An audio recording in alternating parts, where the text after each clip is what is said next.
Hi, my name is Cherie, Yanek, Churchill Librarian. Today I'm here to read to you Encounter by Jane Yolen and illustrated by David Shannon. So a pretty dynamic duo for author-illustrator. I found this book especially interesting and super important. I think there needs to be more books kind of this similar topic and really this point of view. I won't say anything else, but I would like you to dive right into it. But do note that it is Jane Yolen, what she actually used historical records to try to imagine what this experience was like from this boy's point of view. So it's historical fiction, right? Let's dive in. Encounter.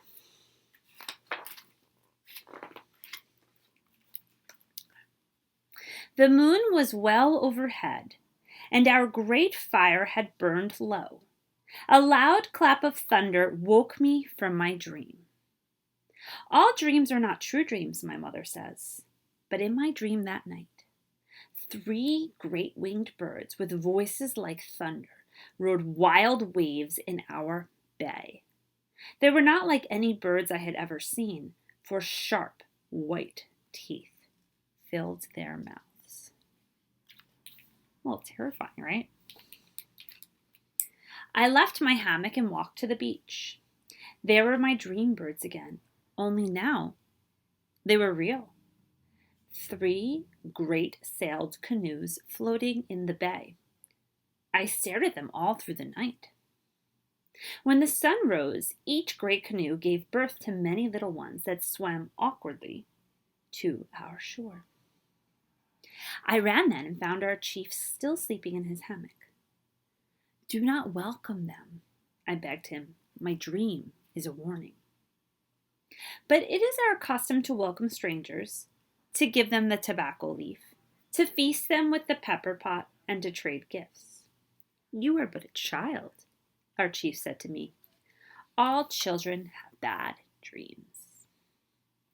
So take a moment. What do you think about this bad dream? Would you have listened to it?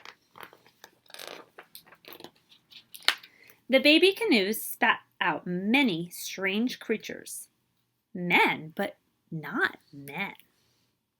We did not know them as human beings, for they hid their bodies in colors. Like parrots, their feet were hidden also.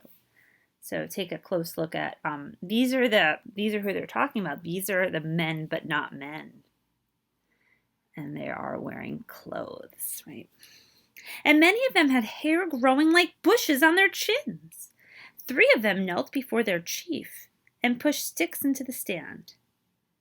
Then I was even more afraid. So they are putting flags into the sand, it looks like. Our young men left the shelter of the trees. I, who was not yet a man, followed, crying, Do not welcome them. Do not call them friends. No one listened to me, for I was but a child. Our chief said, We must see if they are true men. So I took one by the hand and pinched it. The hand felt like flesh and blood, but the skin was moon to my son. The stranger made a funny noise with his mouth, not like talking, but like the barking of a yellow dog. Our chief said to us, See how pale they are? No one can be that color who comes from the earth. Surely they come from the sky. Then he leaped before them and put his hands up, pointing to the sky to show them he understood how far they had flown. Perhaps they have tails, said my older brother. Perhaps they have no feet. Our young men smiled, but behind their hands, so the guests would not feel bad. Then they turned around to show that they had no tails. Our chief gave the strangers balls of cotton thread to bind them to us in friendship. He gave them spears that they might fish and not starve. He gave them gum rubber balls for sport. He gave them parrots too, which made our young men laugh behind their hands all over again, knowing it was our chief's little joke that the strangers looked like parrots. But the strangers behaved almost like human beings, for they laughed too, and gave in return tiny smooth balls, the color of sand and sea and sun, strung upon a thread. And they gave hollow shells with tongues that sang chunga chunga, and they gave woven things that fit upon a man's head and could cover a boy's ears. For a while I forgot my dream. For a while I was not afraid.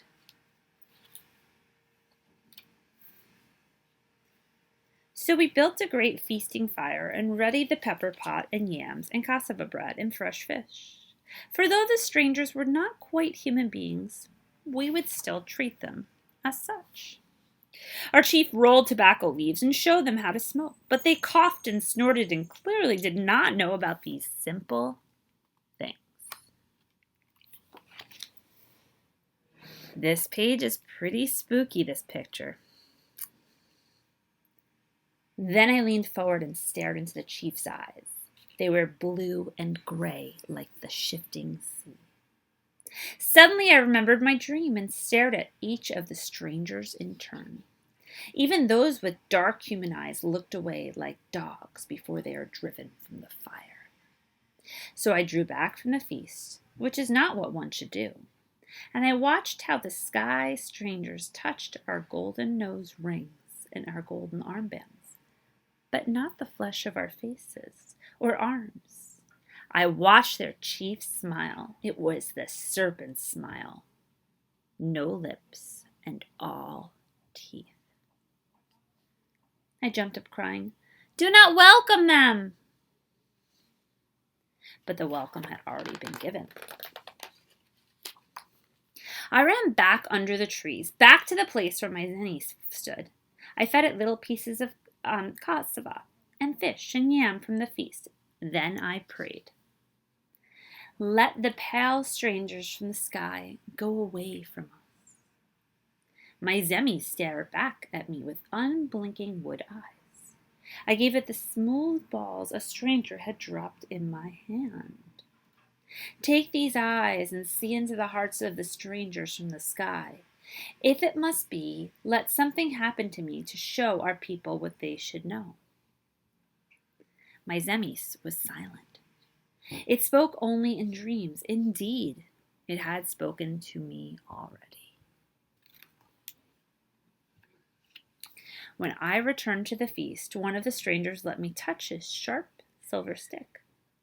To show I was not afraid, I grasped it firmly as one would a spear. It bit my palm so hard the blood cried out, but still no one understood. No one heard. They did not hear because they did not want to listen. They desired all that the strangers had brought. The sharp silver spear, right? So it looks like a sword. Round pools to hold in the hand that gave a man back his face. What do you think that is? A round pool that you hold in your hand that gave your man back your face. So maybe a mirror. Darts that sprang from sticks with a sound like thunder that could kill a parrot many paces away. So what does that sound like? We were given none of these, only singing shells and tiny balls on strings. We were patted upon the head as a child pats a yellow dog. We were smiled at with many white teeth, a serpent's smile. The next day, the strangers returned to their green canoes. They took 5 of our young men and many parrots with them. They took me. I knew then it was a sign from my zemis, a sign from my people. So I was brave and did not cry out, but I was afraid. That night, while my people slept on the shore, the great sailed canoes left our bay, going farther and farther than even our strongest men could go. Soon the beach and the trees and everything I knew slipped away, and my world was only a thin, dark line stretched between sky and sea. What else was there to do? In the early morning, another land lay close enough to see. Silently, I let myself over the side of the great canoe. I fell down and down. and down into the cold water. Then I swam to that strange shore. Many days I walked following the sun. Many nights I swam. And many times the sky was full with the moon and stars. All along the way I told the people of how I had sailed in the great canoes. I told of the pale strangers from the sky. I said our blood would cry out in the sand. I spoke of my dream of the white teeth. But even those who saw the great canoes did not listen, for I was a child. Right? Looks like. So it was we lost our lands. So it was we lost our lands to the strangers from the sky.